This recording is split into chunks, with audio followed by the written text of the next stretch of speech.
On the wedding day, the groom ran away. I turned around and married his father instead. If I can't be a bride, then I'll be your bride. When he returned and saw me still in his house, he thought that I was stubbornly refusing to leave. He then brought out a girl who looked like an innocent white flower, claiming that she was his true love, and told me not to cling on to false hopes. I gave a slight smile and held the hand of the man beside me. Elder son, daughter-in-law, call me mom to listen, will you? I am Booth Group's daughter. Today was supposed to be the day I married Miller Group's son. The groom who should have appeared at the wedding was nowhere to be found. Did he run away? I asked with a cold voice. The maid trembled as she recounted the story. My parents were furious as well.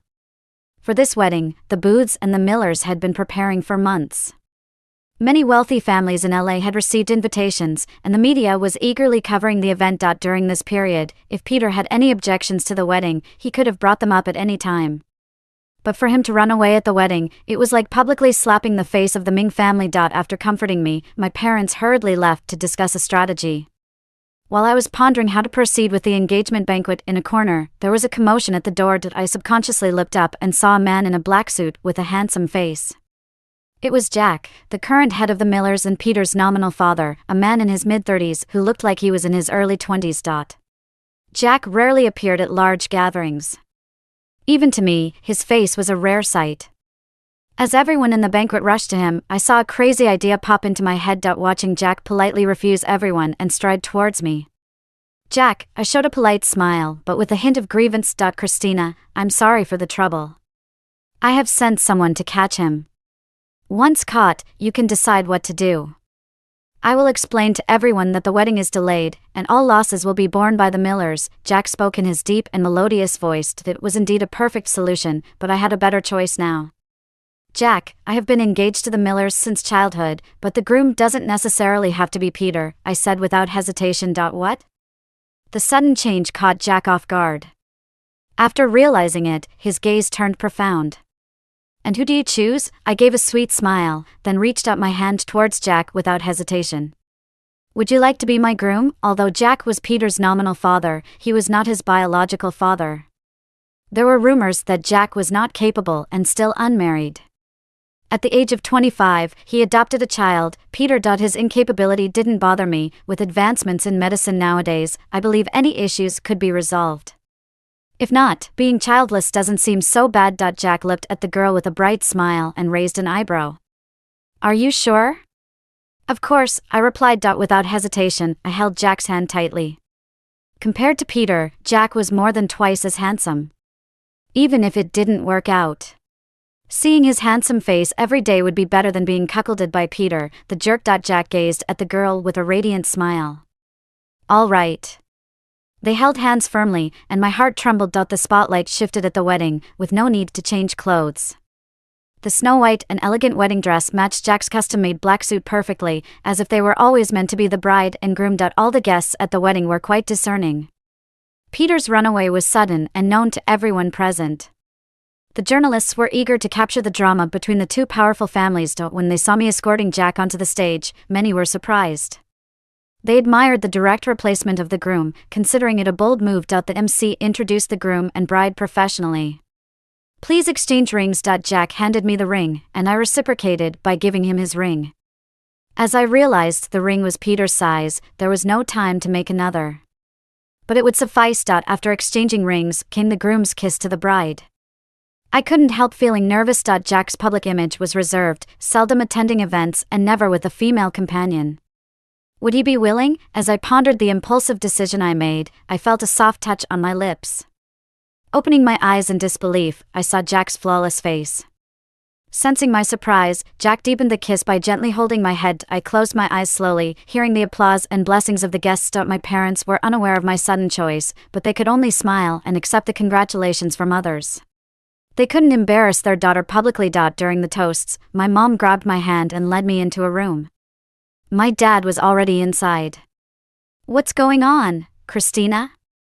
How did you end up with Jack suddenly? Because he is good looking.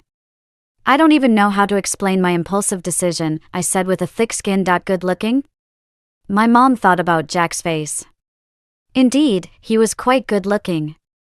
But he's over 10 years older than you. He's about to graduate from primary school, and you were just born. What's the big deal? Don't they say older men take care of women better? I retorted with a bold face. But they say he is not capable. My mom still frowned. Oh, this. As I struggled to come up with an excuse, someone knocked on the door. My mom opened the door, and there stood Jack, whether he had just arrived or been standing there for a while. My parents quickly put on a polite smile, as if they hadn't doubted him earlier. Is there something you need, Jack? He had a conversation with my parents, and within a short time, they no longer objected to our relationship. Instead, they approved of Jack wholeheartedly. Jack captured their approval. He was capable and had the means. My dad acknowledged Jack's abilities. Though he was a bit older, a man like him could protect his precious daughter. Peter, who escaped on the spot, wasn't fit for his daughter. After the wedding, I moved into Jack's grand mansion. This place was Jack's own residence, and it was my first visit there. The decor inside was simple, characterized by black, white, and gray colors. After a busy day of social engagements, I had picked up the scent of alcohol and sweat. Jack went to freshen up before me while I sat on the couch, resting. The sound of water was soothing, and through the frosted glass of the bathroom, I could vaguely see his silhouette.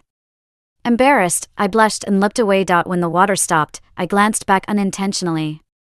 Jack emerged from the bathroom in a robe, the open collar revealing a strong chest and faint midsection. Abs. I was stunned.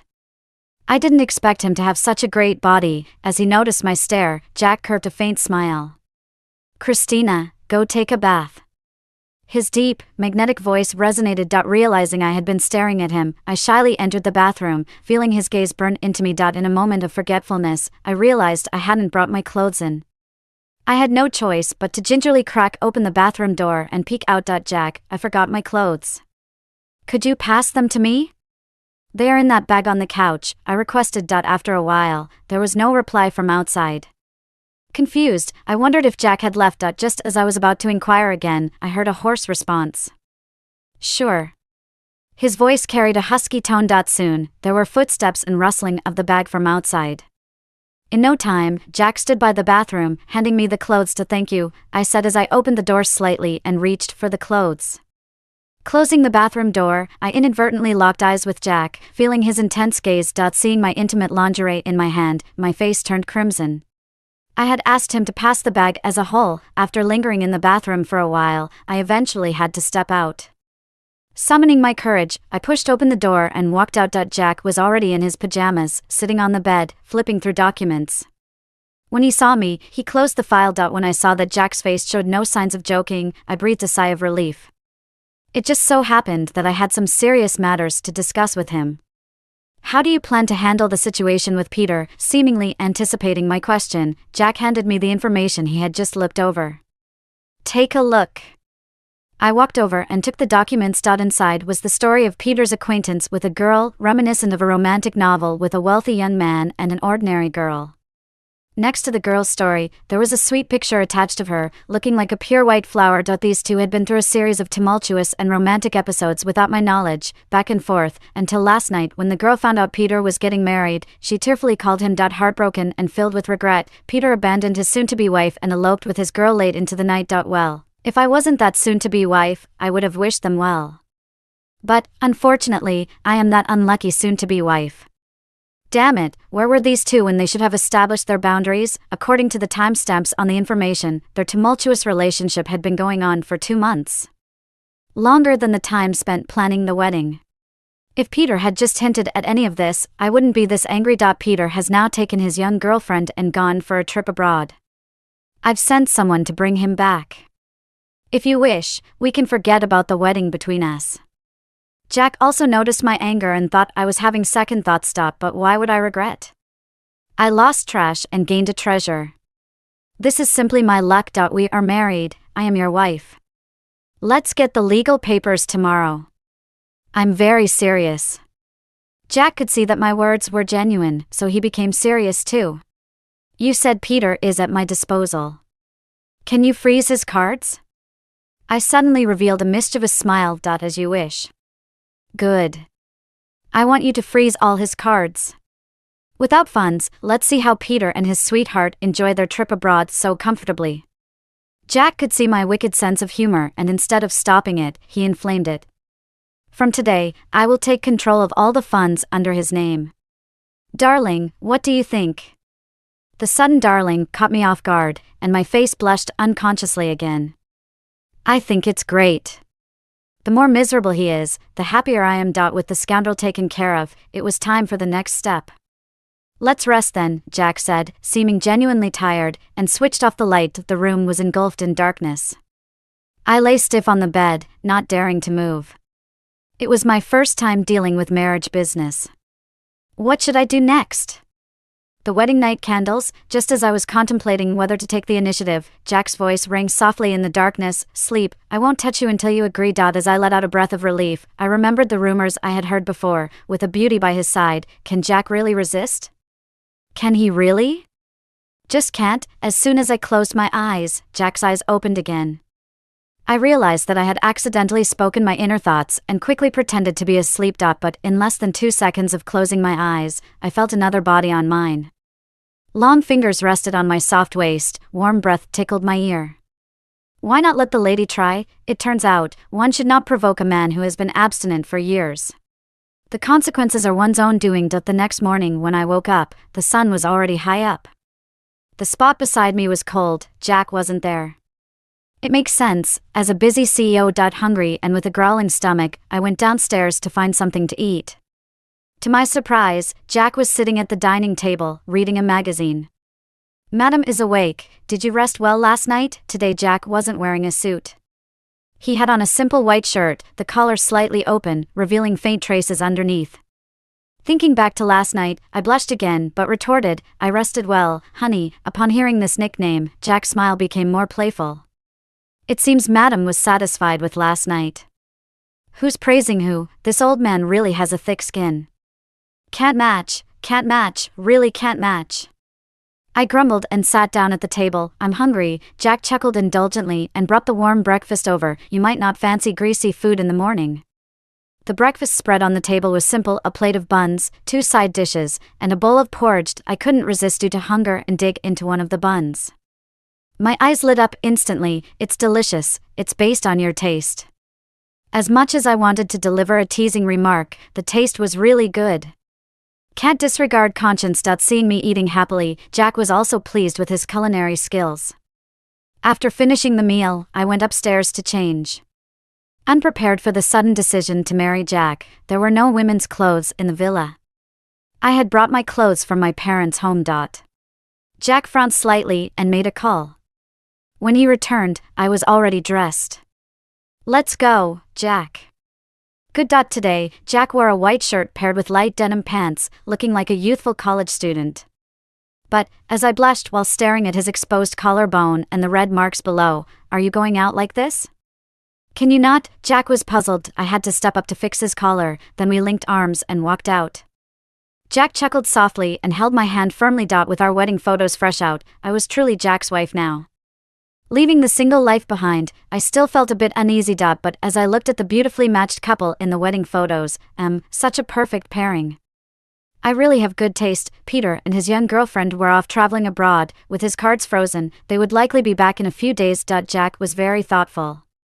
After we obtained our marriage certificates and returned home, the once empty wardrobe was now filled with brand new, seasonal clothing and jewelry.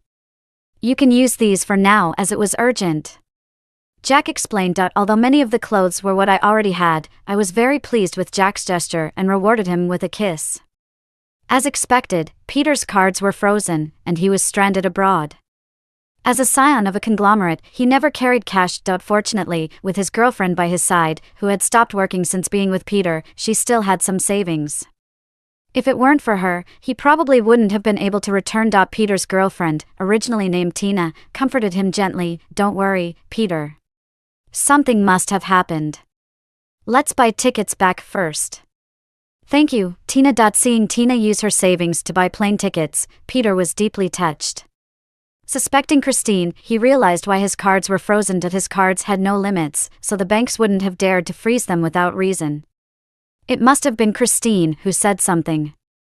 After all, the wedding was over, and it was time to return home. After spending so much time together, Peter realized they truly loved each other and decided to give her a proper status. After all, she had given her all to him. Thinking this, Peter's face lit up with happiness. They would get married as soon as they got back, and he would take over the Miller Group from Jack. Nobody could control him then. Feeling excited about their future, the two hastily took a flight back. After a 7-hour-long flight, by the time they arrived at the mansion early in the morning, it was precisely 8 o'clock. Knowing Jack usually didn't stay in the old mansion, Peter headed straight to Jack's villa. At that moment, I was lazily sitting on the couch watching TV, waiting for Jack's breakfast. For these past days, being close with Jack, I always felt he had an air of restraint, but now I realized it was all an act. He was truly like a demon, sucking away people's energy. To enjoy some private time, Jack had given the house staff a short break, with only the cleaning lady coming in a few times. Hence, all 3 meals a day were taken care of by Jack. Unable to resist temptation, I chuckled as I ate. And every time Jack saw me happily sated, he playfully teased me. Just then, a mechanical voice sounded, "Master, there's someone at the door." Checking the monitor, I saw Peter and Tina looking exhausted, and I raised an eyebrow. They certainly made good time. Your eldest son is back. I walked into the kitchen, leaned on Jack's back, and watched as he cooked a perfect sunny side-up egg. I waited for this. I left Peter and Tina waiting outside the door, and leisurely went upstairs to change clothes before opening the door. The villa was large, and the yard outside was also spacious, almost like a small estate. Previous guests would usually come in by car, but unfortunately, the driver was also on vacation, and I couldn't be bothered to drive to pick them up, so I had to ask them to walk in on their own. After Peter and Tina got off the plane, they rushed towards the villa without even having a meal. They were now hungry and thirsty, but for the sake of face, they had to wait at the door. Finally, when the door opened, they had to walk in on their own. This place is really big. Tina's eyes flashed with envy and jealousy. "When we get married, I will buy you a big place like this," Peter said proudly. "It must be very expensive, Peter." "It's not necessary. I'm happy as long as I can be with you no matter where we live," Tina said in a dependent manner, completely satisfying a man's ego. "What's the big deal? I'll buy you several villas in the future for you to choose to live in," Peter said boldly, but when he actually reached the door, he became somewhat hesitant. When Peter was a child, he didn't care much about Jack, who was nominally his father, but after seeing how Jack dealt with disobedient people, he became obedient. As he grew up, he had a deeper understanding of Jack's methods and became even more in awe of him. However, Jack rarely interfered in household affairs, which was why Peter dared to be so audacious as to flee from the wedding. He believed that Jack would never meddle in his affairs. And as the heir of the Yu family, Jack couldn't treat him the way he handled those people. With this in mind, Peter pumped himself up for courage. He pushed the door open, expecting to see Jack, but was instead greeted by an unexpected person. I flashed a friendly smile at Peter outside the door. "Hey, you, how did you get in here?" Peter instinctively took a step back. Behind him was Tina, who couldn't dodge in time and got stepped on, tears welling up in her eyes from the pain. Hearing Tina's voice, Peter hurried to check on her. "Are you okay, Tina?" "Honey, as long as you're okay." Tina, with a pained expression, weakly said. In front of me, Peter comforted Tina for a while and then exclaimed, "Christina, I didn't expect you to be so malicious. What did I do?" Bewildered, I had been standing still in the same spot the whole time. Where did he get the idea that I would entangle him? Had I been bothering him? I mentally reviewed all interactions between Peter and me, and I was sure that I hadn't. Must be Peter acting like a lunatic. "Christina, I know you and Peter were indeed engaged before, but you're not married yet. And I genuinely love him. Please just let us be together." Tina started acting, her eyes like faucets dripping water. She cried uncontrollably, making it seem like she had been greatly wronged. Peter felt sorry for her and turned away. "Mom." He squeezed out a word through clenched teeth. "Oh, my obedient son." I couldn't contain my smile any longer, laughing freely. "Mom." "Call me Mom. Come, son, here's a red envelope for you." It was a whimsically joyous moment. Peter was reluctant to take it. He, a young master, wasn't in need of that money. Jack calmly said, "Take it, don't throw it." Jack, who was on my side, greatly crushed Peter's spirits. As Christina's husband, he should rightly call her Mom. Peter reluctantly took the envelope, biting down hard, and said, "Thank you, Mom." In handling Peter, it was now Tina's turn. "Oh, is this my future daughter-in-law?" Peter had a look in his eyes. Although Tina's small face was indeed quite attractive, with fair skin and watery eyes, her figure was as flat as a washboard. Perhaps to maintain the image of a pitiful little white flower, she was still wearing a white dress today, which made her look delicate and harmless. But the greed in her eyes since entering the yard couldn't be concealed. This person is definitely not to be underestimated. Only Peter, this silly narcissist, couldn't see it, believing that Tina truly loved him. "Hello, I'm Tina." Tina paused, unable to bring herself to call the girl in front of her who looked even younger than herself Mom. "Oh. Tina, not bad, not bad." Without minding, leaving behind a sentence, he sat back at the dining table to eat. It was time for Jack to step in. Jack immediately understood and wiped his mouth. "What do you want?" As soon as the topic of the mission was mentioned, Peter immediately ignored the previous humiliation and asked, "Dad, why is my card frozen?" "What about the car and house under my name?" Speaking of this, Peter remembered that he wanted to drive his luxury car from the airport, but ended up taking a taxi all the way here. The smell inside the car, the previous passengers unknown to him, made his face turn green. "Why, don't you know?" Jack's demeanor instantly changed, his tone stern, exuding an air of dominance. "You suddenly run away from the wedding. Do you know what kind of impact it will have on the Booths and the Millers? Can you bear the consequences?" Peter, terrified, couldn't help but want to kneel and beg for forgiveness, but thinking about Tina beside him and for the sake of his own image, he restrained himself. I just don't like her. What's wrong with wanting to be with the person I love?" Seeing Peter looking as if he was in the right, I sneered, "Don't make this so simple. It's fine if you don't like me, but we have been together for a while now. The wedding wasn't yesterday. If you didn't like me, you could have said earlier. Running away from the wedding the day before, without telling anyone, you are putting the face of the Booths on the ground. Peter marrying me, the only daughter of the Booth group, corresponds to him having the support of my family, which solidifies his position as the heir. Otherwise, with so many talented and capable children in the Yu family, why should he have the privilege?" After I finished speaking, Jack looked at Peter. "Do you understand?" Peter hesitated, unable to utter any more self-righteous words. In fact, he was just foolish. Spoiled since childhood, no matter what mistake he made, everyone overlooked it because he was the young master of the Yu family.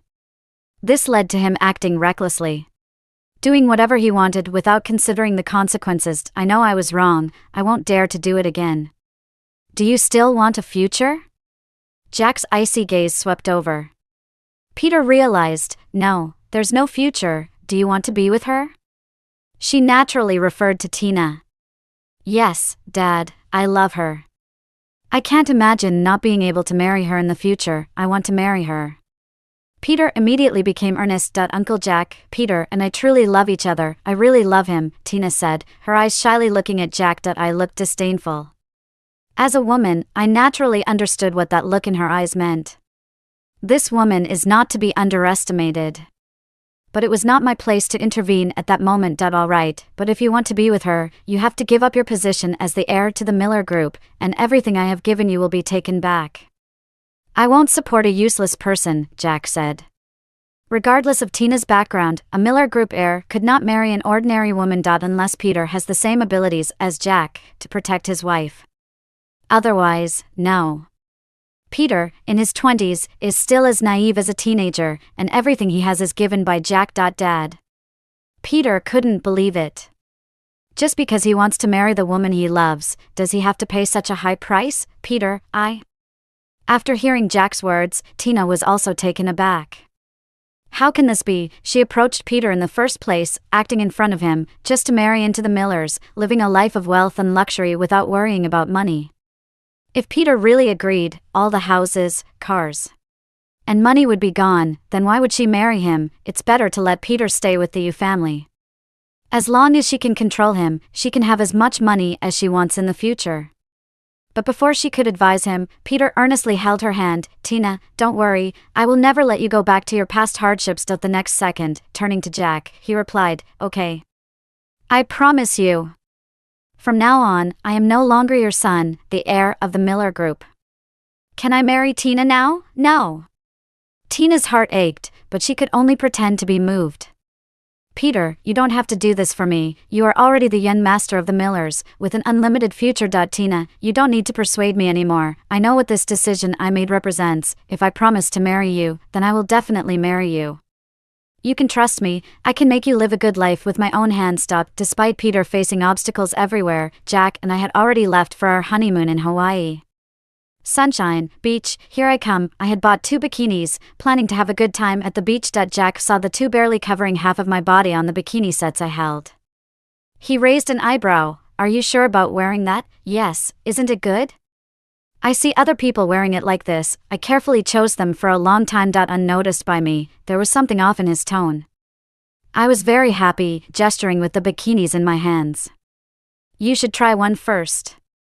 Deal. I agreed enthusiastically, but when I tried on one of the bikinis in the room, I felt a bit shy. It was a light purple bikini, making my skin look even fairer, giving off a pure and elegant vibe. Looking at myself in the mirror, I couldn't help but feel proud. I never imagined I would walk this route. Isn't this pure? Simply innocent. Wow, Jack is so lucky. I walked out of the room, and as expected, Jack couldn't take his eyes off me. He couldn't even blink. How do I look? I proudly spun around in front of him. Let's go out and play. Just as I was about to open the door to go out skipping and jumping, my arm was grabbed. With a tug from Jack, I was pulled into his arms. Jack had changed into swim trunks by now, his shirtless body showing off his gorgeous chest and abs. As I lay on top of him, my face couldn't help but blush. What are you doing? I found the way Jack looked at me very beautiful, so it's better not to go out today. I don't want others to see Jack looking at me like this. Jack reached out and brushed the stray hair from my ear, his deep and magnetic voice causing my heart to beat faster. So, what do you want to do? I gave a mischievous smile, leaning close to his ear, speaking softly. What do you think? Jack's eyes were intense. I woke up the next day standing in front of the mirror, looking at the marks on my body. Jack! You jealous old man, I gritted my teeth, deciding that when we got back, I would make him sleep on the couch for 2 weeks, no, 2 months. Christina, am not that easy to mess with. But after going through this, I reluctantly gave up my tiny bikini and chose a more modest outfit. I really didn't want to wake up the next day again. Sleeping a few more times in a row could mean the honeymoon ending and going back home. The Hawaii beach, the endless sea blending with the blue sky, it's really beautiful. Jack sat quietly on a lounge chair watching me play, calling me over when it was time to apply sunscreen, feeding me fruits, feeding me juice. I just had to lie down and open my mouth to enjoy. Life couldn't get any better than this. And Peter, well, he was having a tough time. Although he had borrowed over $100,000 from friends before, along with some savings, totaling just over $200,000, under his uncontrolled spending, in less than a month, there was almost nothing left of the $200,000. Peter still couldn't find a job. Instead, Tina managed to find a job as a waitress, taking on the responsibility of providing for the family. Tina still held on to hope, thinking that maybe the Yu family was just pretending to drive her away, and continued to play the role of a good girl in front of Peter.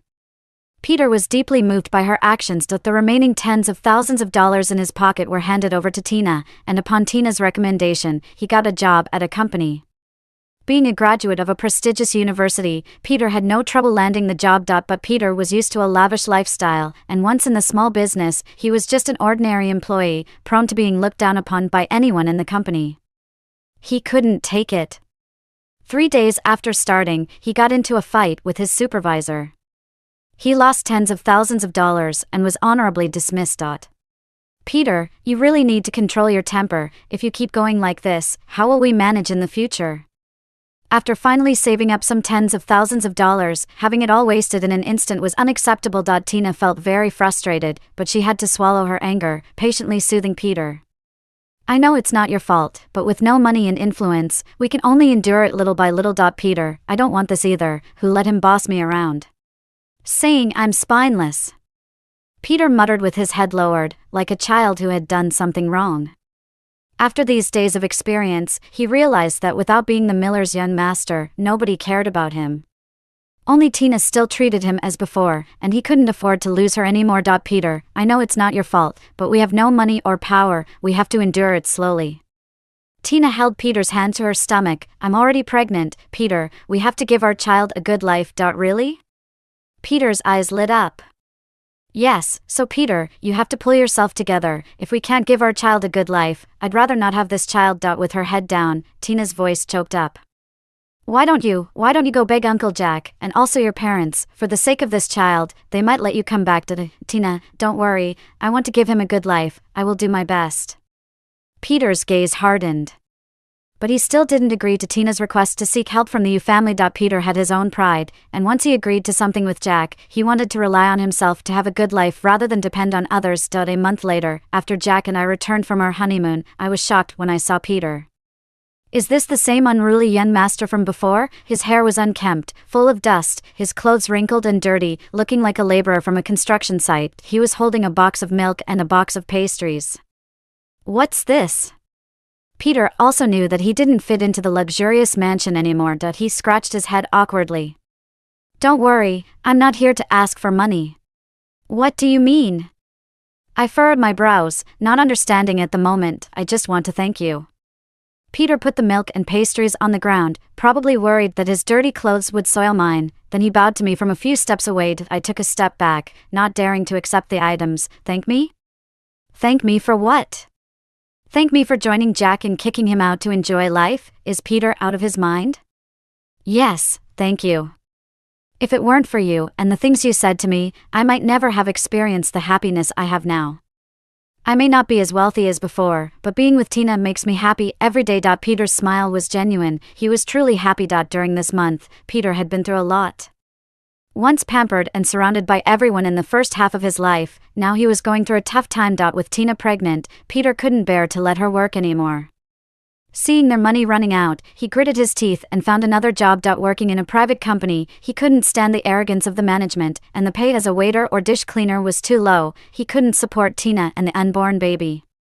So Peter reluctantly went to work in construction. He was really doing manual labor. Earned $500 a day. He used to spend that much on a single drink, but now he was working hard for this amount. During this time, he learned how difficult life was for the lower-level workers, something he had never realized before. Although it was hard and tiring now, seeing the paycheck in his bank felt fulfilling. Coming home to a hot meal and Tina's smile each day felt warm. Was this what home felt like? Seeing the joy on Peter's face, I understood. I didn't expect Tina to endure for this long. Soon after, Peter dropped another bombshell. I'm here to tell you that Tina is pregnant, we are having a baby, and I will work hard to provide for them on my own. I was surprised but kept calm. As long as you're happy, I wish you and Jack happiness. Peter was waiting for this response, and he left happily. Watching his back, he seemed like an idiot, sporting a big green hat over his head. Back at the villa, I told Jack about Tina's pregnancy and how Peter had sent a box of milk and pastries, asking him if he wanted to try them. Jack was also surprised and made a call. 2 hours later, a freshly brewed piece of information was delivered to us. Jack opened it and skimmed through. I leaned over curiously. How is it? How is it? Is the child Tina is carrying really Peter's? Take a look. Jack didn't say directly, just handing me the document. I became even more curious and scanned through it, detailing Peter's experiences over the past 2 months. No wonder he had said so many strange things at the door earlier. He had indeed gone through a lot. He used to be admired as the Yu family's young master. Now he knew the harsh reality of life. Not bad, making progress. But as I read the next line, I raised my eyebrows, thinking of Peter's happy face. It seems he's about to experience another blow. Peter was struggling hard for the growth of his wife and child, which was right. But unfortunately, his judgment wasn't great. Let's wait a bit more, it should be soon. Jack took the document back from me, affectionately rubbing my head. Looks like you still care about Peter after all. I leaned on Jack. The documents were sent promptly, indicating that Jack had been following Peter all along. Not really. Jack shook his head. Simply put, you want to watch the show. So he had people watching Peter and Tina, ensuring I would get first-hand information. You're so good. I playfully left a bite mark on Jack's handsome face. Do you have to leave a bite mark?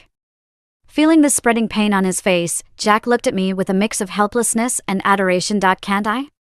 You are all mine. I pouted playfully. Jack chuckled softly, his low, magnetic voice coming through. Of course, darling, it would be my pleasure. But, darling, I have to go to the office this afternoon. If you don't mind, you can take a few more bites. Oh no. I leaped off him in a hurry, grabbing a towel. It would ruin my elegant and ladylike image, and just as Jack said, it didn't take long. Within a month, Tina sold the house and ran away with all the money. Peter was spending money extravagantly, so Tina suggested keeping all the money with her. Peter agreed without hesitation. During the time they were together, all the money Peter earned from hauling bricks on the construction site, more than $10,000, was handed over to Tina. Peter was left with just a few $100 for petty expenses. Tina's sudden escape caught Peter off guard. He didn't even notice anything was amiss. After work as usual, he returned home only to find that another family had moved in. To his shock, the previous owner had sold the house to them. Shrinking into himself at the street corner, Peter still held the strawberries he had bought for Tina on the way. Why? Peter couldn't understand. Everything was fine before. Why did Tina leave? Did he do something wrong? With only a few $100 in his hand, staying a night in this bustling city would not be enough. Without a blanket or any heating, Peter found himself shivering on a bench in the park on a chilly early winter night. Unable to fall asleep due to the cold, Peter's mind kept rewinding the events of the past 6 months. He finally realized he had been deceived. A sob that sounded like a mix of laughter and tears escaped Peter's throat. Barely making it through the night, Peter stood up in a daze and headed to the police station. Tina had fooled him so badly, she wouldn't get away with it. Just a step away from the police station, his vision went dark and he passed out. When he opened his eyes again, he found himself in a hospital ward. Awake now? I rose to pour Peter a glass of water. How did you end up here? Peter asked hoarsely, clearly surprised to see me. You fainted at the entrance to the police station, and the police called us, I replied truthfully. Jack had some things to take care of. As you know, there's always a lot going on at the company. After drinking the water, Peter's throat felt better. Thank you, he said. Don't mention it. It was nothing, I waved casually, sitting back in the chair. Watching Peter with a hint of amusement. What are your plans now? I asked, but Peter remained silent. Sensing his reluctance, I decided to leave since he was awake, and my job was done. Clutching his fists tightly, Peter grew more resolute. Just as I was about to leave the hospital ward, wait, ma'am, I turned back in surprise as Peter flopped down from the bed and knelt before me. What are you up to? I asked knowingly. I want to ask you, it was my fault before, I was blind.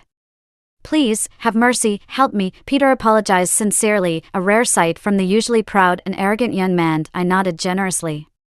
Really? Peter seemed taken aback by my quick agreement. Raising an eyebrow, I teased, don't give me that look. I can be quite compassionate. With that, I handed Peter a piece of paper.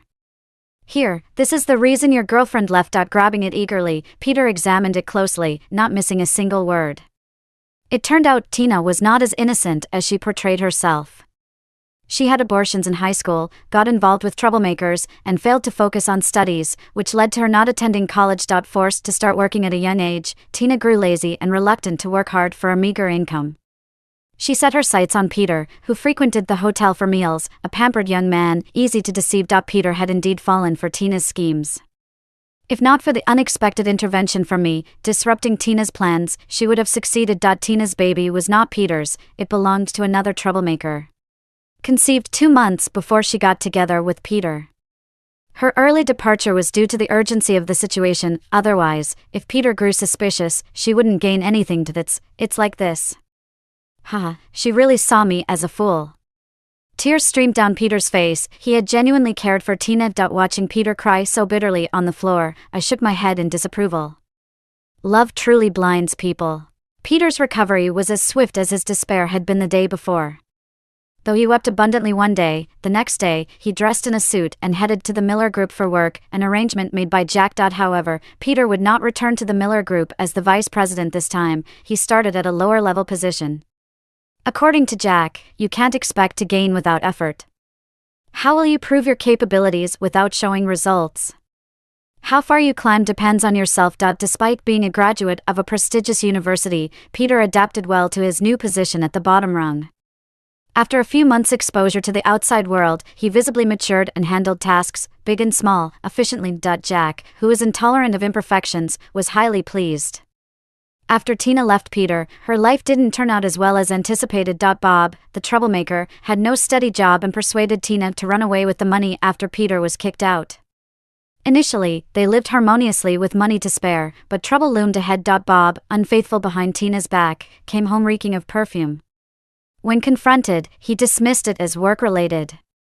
However, Tina sensed his infidelity. Threatening to expose him if he continued his affairs, Tina warned Bob not to betray her.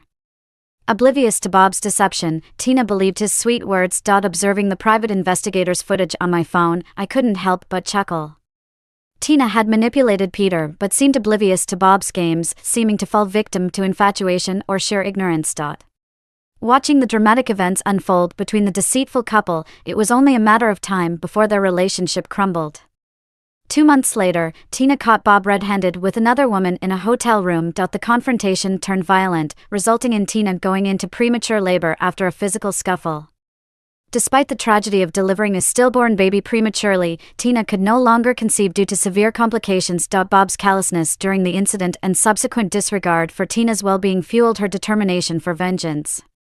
She vowed to haunt Bob until their paths crossed no more. Sharing the details of Tina's plight with Peter, I noticed him engrossed in a major project, working relentlessly for 2 days and nights. Peter had voluntarily relinquished his inheritance as the Miller Group heir for the sake of Tina, a sacrifice that restricted his return to the top position.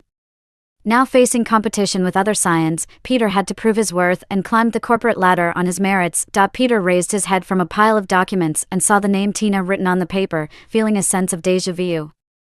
When he first realized he had been deceived by Tina, the feeling of wanting to die now seemed somewhat ridiculous in retrospect. He acknowledged his own immaturity at that time. However, seeing Tina's current situation, a hint of schadenfreude couldn't help but rise in his heart. Serves her right for messing with people's feelings, but he also felt grateful to Tina. If it weren't for this experience with her, he would have never grown up. Peter let out a relieved smile. Thanks, Mom. You don't have to show me anything related to her anymore. I don't care about her anymore. Exactly, I gave him a thumbs up. Just for calling me Mom, that thumb had to go up. That evening, after finishing washing up and laying in bed, I remembered the incident and shared the story with Jack as a joke. Smart people sometimes outsmart themselves, especially when they're not very smart to begin with. Jack was not very interested. If Peter could be fooled, it was because Peter was even dumber. I agreed with him. Speaking of this, Peter's reaction was unexpected. Wasn't he always thinking about love and romance before? How did he change so quickly? It seems like he's nearly given up on love now. Peter's quick detachment from this incident surprised me. Listening to me chatter endlessly about Peter, Jack finally couldn't take it anymore, his voice hoarse. Since Madam has so much free time, why don't we do something fun? But, forget it. I have to go to the office tomorrow, can't leave any traces. In any case, in this absurd event of the runaway groom being replaced by his father, I unexpectedly found myself getting along well with Jack, who was very indulgent of me. 3 years later, Jack and I had a little treasure, a daughter. However, our daughter did not inherit my beauty, but rather Jack's handsome face. This made Jack, who loved his daughter, feel a bit awkward facing a face that resembled his own. But I wasn't too concerned.